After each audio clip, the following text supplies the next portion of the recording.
Hello good morning बच्चों, चलते हैं हम आज से ठीक 274 वर्ष पूर्व, यानी कि हम अपनी बात नहीं करेंगे, पिताजी की बात नहीं करेंगे, दादाजी की बात नहीं करेंगे, बात करेंगे परदादा की। किसकी बात करेंगे? बात करेंगे परदादा की। ठीक कब? 1750 में। ठीक 1750 में एक ऐसे चीज की डिस्कवरी की गई जिसके बारे में उससे पहले कभी किसी ने सोचा ही नहीं था। जी हां, मैं बात कर रहा हूं किसकी? चार्ज की बात कर रहा हूं। किसकी बात कर रहा हूं? मैं बात कर रहा हूं चार्ज की, यानी कि आवेश की बात कर रहा हूं। बच्चों, आवेश की खोज बेंजामिन फ्रैंकलिन ने 1750 में किया। कब किया? 1750 में किया था। आज चल रहा है 2024, तो 1750 में बेंजामिन फ्रैंकलिन ने आवेश की खोज की थी। अब ये आवेश की खोज जब हुई, उसके बाद उसमें बहुत सारी प्रॉपर्टीज आई। आखिर बिल्ली की खाल का क्या संबंध है, फ्लालैन का क्या संबंध है, कांच, रुई, रेशम, लकड़ी, धातु, रबड़, रेजिन, अंबर, गंधक, एबोनाइट। एबोनाइट को आबनूस भी बोलते हैं। किसी किसी बुक में आपको इसका नाम आबनूस मिल जाए तो परेशान मत होना। इन सारी चीज़ों की डिस्कवरी कैसे हुई, इन सारी चीज़ों पर अध्ययन कैसे हुआ, डिस्कवरी नहीं, इन सारी चीज़ों पर अध्ययन कैसे हुआ, आइए हम इस पर बात करते हैं। जब किसी भी वैद्युत आवेश, पहली बात तो जानो कि जो आवेश होता है या वैद्युत आवेश होता है वो द्रव्य का वह गुण होता है जो किसी भी, क्या बोला, जिसके कारण या जो किसी भी वस्तु के साथ वैद्युत चुंबकीय प्रभाव उत्पन्न करता है। क्या होता है? वैद्युत आवेश किसी भी द्रव्य का ऐसा गुण होता है जो कि वैद्युत एवं चुंबकीय प्रभाव उत्पन्न करता है। मतलब वैद्युत आवेश जो होता है वो किसी भी द्रव्य का ऐसा गुण जिसमें वैद्युत प्रभाव और चुंबकीय प्रभाव, वैद्युत एवं चुंबकीय प्रभाव क्या करता है? उत्पन्न करता है। उसे हम कहते हैं, जल्दी बोलो, या उत्पन्न करता है, या आप ये भी बोल सकते हो कि ये इस प्रभाव को एहसास कराता है, एनालिसिस कराता है। इसे हम क्या कहते हैं? वैद्युत प्रभाव कहते हैं या चार्ज कहते हैं। क्या बोलते हैं? चार्ज कहते हैं, आवेश कहते हैं। जब ऐसे अनुभव आप किसी चीज में करने लगे, कोई चीज आप देखें और उसमें ऐसा कुछ अनुभव होने लगे कि वैद्युत आवेश किसी भी वस्तु का ऐसा गुण जिसमें आवेश किसी भी वस्तु का, वैद्युत आवेश या आवेश किसी भी वस्तु का ऐसा गुण जिसमें वैद्युत प्रभाव हो और क्या हो, चुंबकीय प्रभाव आ जाए उसमें, तो उसे हम क्या कहते हैं? या अनुभव कराने लगे तो हम कहते हैं कि वहां उसके आसपास आवेश जरूर है। जैसे जब आप प्लास्टिक को, रबड़ को, कंघी को अपने सूखे हुए बाल पर रब करते हैं, रब करने के बाद कुछ ऐसा पाते हैं। इसकी जो एक्सप्लेनेशन मिली वो 1750 यानी कि 274 वर्ष पूर्व किया था। किसने? बेंजामिन फ्रैंकलिन ने। किसने किया था? बेंजामिन फ्रैंकलिन ने। क्योंकि जब तक आप इस चीज़ों को समझोगे नहीं तब तक मज़ा आएगा नहीं।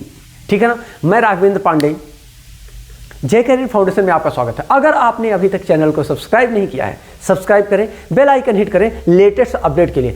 अगर अपने फ्रेंड को नहीं शेयर किया है, आपको मज़ा आया तो फ्रेंड को शेयर करें। तो इस एपिसोड के आगे चलते हैं।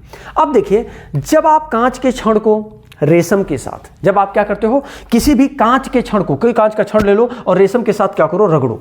रेशम ले लो, कोई रेशम तो हमारे पास नहीं है, पर मान लेते हैं कि कोई कांच का छड़ है ये, और उसको रेशम, चलो इसी में हम क्या करते हैं, इसमें रगड़ रहे हैं।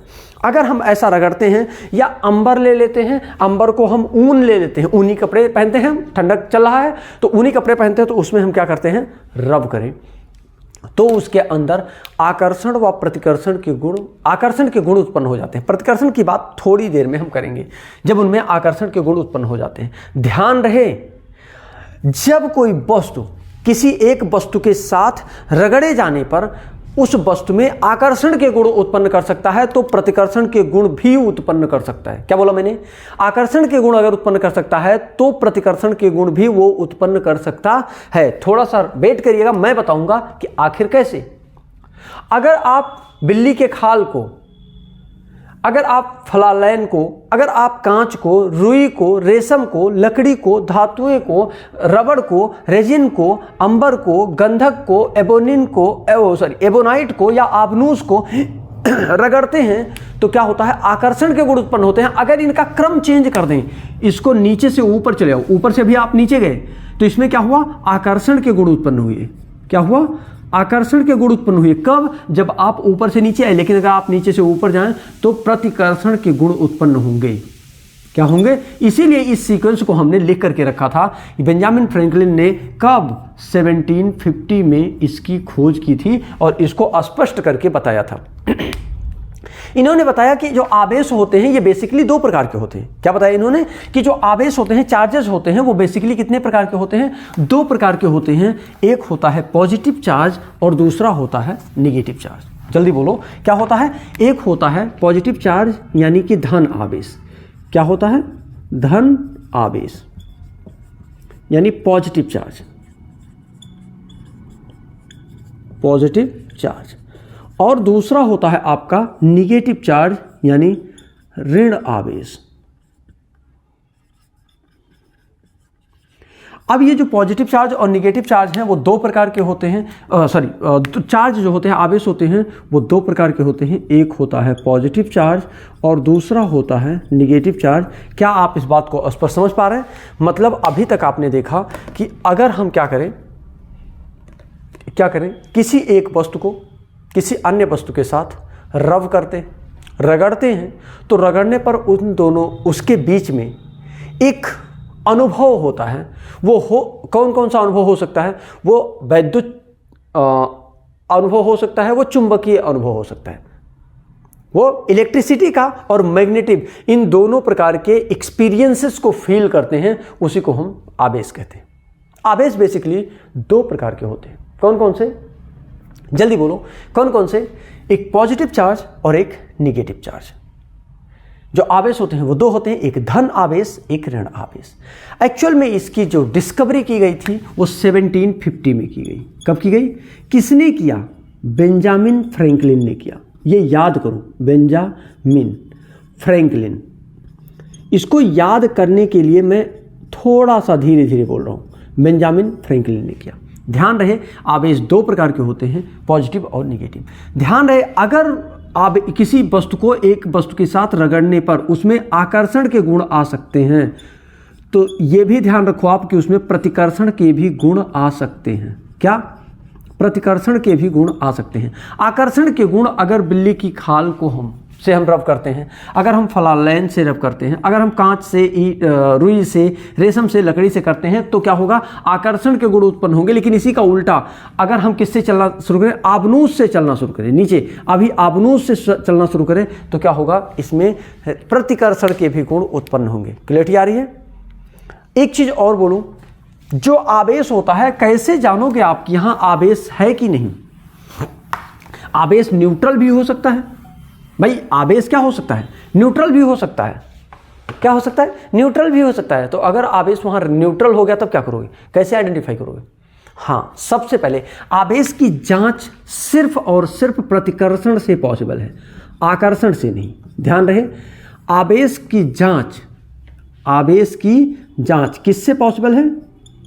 आवेश की जांच किससे पॉसिबल है? सिर्फ और सिर्फ इसका आंसर होगा प्रतिकर्षण। ये याद कर लो, आकर्षण से आप इसके गुण की, आवेश की जांच नहीं कर सकते कि आवेश यानी चार्ज यहाँ है या नहीं है। क्यों? क्योंकि पृथ्वी भी तो एक दूसरे को अट्रैक्ट कर रही है। इधर ध्यान से देखना, अगर मैंने छोड़ दिया तो ये नीचे आ रहा है, मतलब आकर्षित कर रही है। पृथ्वी इस मार्कर को क्या कर रही है? आकर्षित कर रही है। आप थोड़ा सा ऊंचाई पर आकर के क्या करोगे? जंप करो तो क्या जाओगे? या छत पर जाकर के जंप करो तो ऊपर नहीं जाओगे, नीचे जाओगे। इसका मतलब आपके बॉडी को अर्थ क्या कर रही है? अट्रैक्ट कर रही है। अगर अर्थ अट्रैक्ट कर रही है, इसका मतलब ये नहीं कि पूरा अर्थ क्या है? मैग्नेट है, सॉरी क्या बोलते हैं? चार्ज है, नहीं। इसलिए प्रतिकर्षण के गुण आवश्यक हैं। अब ध्यान रहे कि आप इसकी जांच कैसे कर सकते हो? प्रतिकर्षण के थ्रू कर सकते हो।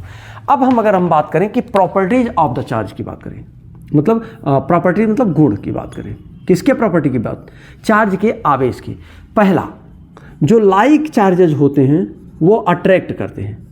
लाइक चार्जेस क्या करते हैं? अट्रैक्ट करते हैं, यानी कि सजातीय। लाइक को हम क्या बोलते हैं? सजातीय या समान। जो समान आवेश होते हैं वो एक दूसरे को क्या बोल रहे हैं हम? सजातीय, गड़बड़ बोल दिया मैंने, लाइक चार्जेस आर रेपेल, भाई गड़बड़ बोल दिया मैंने, एक काम करते हैं इसको अनलाइक कर देते हैं, गड़बड़ बोल दिया मैंने, ठीक है ना, सो सॉरी फॉर दैट बच्चों। तो अनलाइक चार्जेस जो होते हैं वो क्या करते हैं, अट्रैक्ट करते हैं, यानी कि सजातीय नहीं विजातीय, क्या विजातीय जो चार्जेस होते हैं वो क्या करते हैं, यानी असमान चार्जेस जो होते हैं वो क्या करते हैं, आकर्षित करते हैं एक दूसरे को। लेकिन वहीं दूसरी बात अगर हम कर लें, जो लाइक चार्जेस होते हैं यानी कि समान चार्जेस, यानी कि सजातीय चार्जेस, जो सजातीय चार्जेस होते हैं वो एक दूसरे को क्या करते हैं, प्रतिकर्षित करते हैं, रेपेल करते हैं, क्या करते हैं, रेपेल करते हैं, ये आकर्षित करते हैं, लेकिन वहीं क्या होता है, ये इसको प्रतिकर्षित करते हैं, जल्दी बोलते रहो, प्रतिकर्षित करते हैं। क्लियरिटी आ रही है? क्या मैं इस चीज़ को क्लियर कर पा रहा हूं बच्चों? अब थोड़ा सा और हम पढ़ते हैं आगे। इसमें क्या होता है, इसमें क्वांटाइजेशन लॉ होता है। क्या होता है, quantization Q equal to NE, क्या होता है, क्वांटीकरण की को ये फॉलो करते हैं, क्वांटीकरण, क्वांटीकरण यानी लॉ ऑफ क्वांटाइजेशन को ये फॉलो करते हैं, यानी Q इक्वल टू NE, यानी कि मैं कह सकता हूं कि इसका प्रयोग करके, Q इक्वल टू NE का प्रयोग करके आप ये बता सकते हैं कि एक कूलाम चार्ज अगर यहां से पॉइंट A से पॉइंट B पर गया है तो उसमें कितने number of electron point A से पॉइंट B तक गए हैं। बिंदु A से बिंदु B तक अगर एक कूलाम चार्ज गया है तो इसके मदद से आप फाइंड आउट कर सकते हैं क्या, कि कितने नंबर ऑफ इलेक्ट्रॉन गए हैं। ध्यान रहे, इलेक्ट्रॉन मींस दो प्रकार के चार्जेस होते हैं, इलेक्ट्रॉन और प्रोटॉन। क्या, इलेक्ट्रॉन और प्रोटॉन, जैसा आपने बताया अभी, धनात्मक और ऋणात्मक। तो इलेक्ट्रॉन और प्रोटॉन। और थोड़ी सी बात आती है, इलेक्ट्रॉन को E माइनस और P प्लस से इसको रिप्रेजेंट किया जाता है, ठीक है ना। बेसिकली दो प्रकार के होते हैं। अब थोड़ा सा और बात करते हैं, बात करें, चार्जेस को आप ऐड कर सकते हैं, जोड़ सकते हैं, योग कर सकते हैं, जोड़ सकते हैं या घटा सकते हैं। जो चार्जेस होते हैं उनको आप क्या कर सकते हैं, ऐड या सब्ट्रैक्ट कर सकते हैं। इन तरह की बहुत सारे आप कॉन्सेप्ट क्लियर कर सकते हैं कि इन चीज़ों को आप इसमें स्टडी करेंगे। अब हम जो हमारा नेक्स्ट सेशन होगा बच्चों, उसमें हम स्टडी करेंगे कि आखिर हम चार्जेस को कैसे हम क्या करते हैं, उत्पन्न करते हैं। मतलब electronic theory of origin of charge हम बात करेंगे, आवेश उत्पत्ति का इलेक्ट्रॉन सिद्धांत। क्या बात करेंगे, आवेश उत्पत्ति का इलेक्ट्रॉन सिद्धांत। तो इस लेक्चर को आवेश उत्पत्ति का इलेक्ट्रॉन सिद्धांत, इसको हम इलेक्ट्रॉन सिद्धांत, इसको हम बहुत ब्रीफली समझने वाले हैं। तो अभी बच्चों क्या करना है आपको, अगर आपको मजा आया है तो अपने फ्रेंड के साथ शेयर करना है। एक एक पॉइंट हम एक एक लेक्चर में क्लियर करेंगे। ऐसे छोटे छोटे वीडियोस हम आपके सामने रिप्रेजेंट करेंगे। तो बच्चों, wish you all the best. मिलते हैं आपसे नेक्स्ट लेक्चर में, तब तक के लिए wish you all the best.